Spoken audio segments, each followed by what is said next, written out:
NIM saya 20031020. Saya di sini mau menjelaskan sedikit tentang metode harga full costing. Pengertian full costing.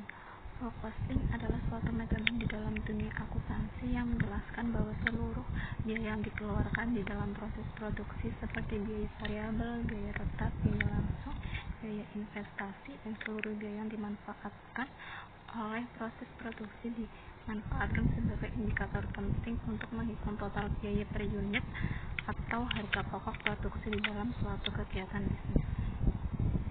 Kelebihan full costing mampu menampilkan jumlah biaya overhead secara komprehensif karena memiliki dua jenis biaya di dalamnya, yakni biaya overhead tetap dan variabel. Metode ini bisa melakukan penundaan dalam beban biaya overhead saat produk belum laku dijual di pasaran. Kelemahan full costing. Dalam metode full costing, maka harga jumlah ganda akan menjadi lebih tinggi daripada menggunakan metode variable costing.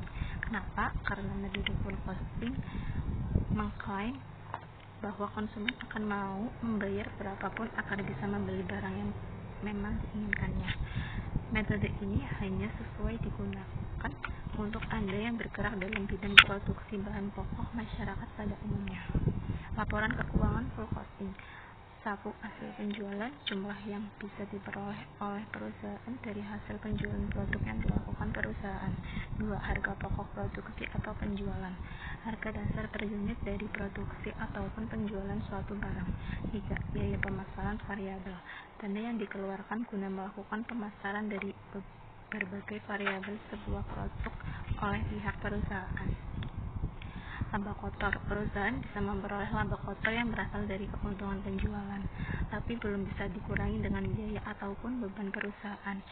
Yang mana Anda bisa memperoleh laba kotor ini? Anda bisa memperolehnya dengan menghitung selisih antara hasil penjualan dan hasil pokok produksi atau penjualan.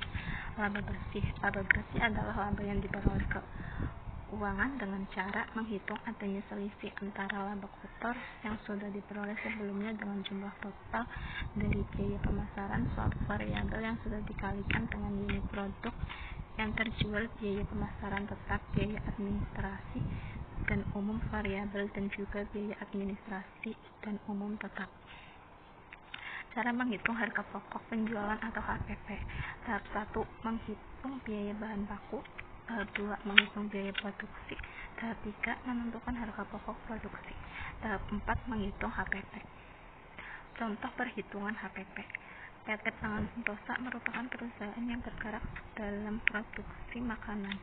Pada bulan Juni diperoleh data kepemilikan persediaan bahan baku PT Pangan Sentosa yang meliputi 1. Bahan baku mentah 60 juta, 2. Bahan setengah jadi 90 juta, 3. Bahan siap jual 120 juta. Untuk proses produksi makanan yang akan dijual di bulan Agustus, PT Pangan Sentosa melakukan 1.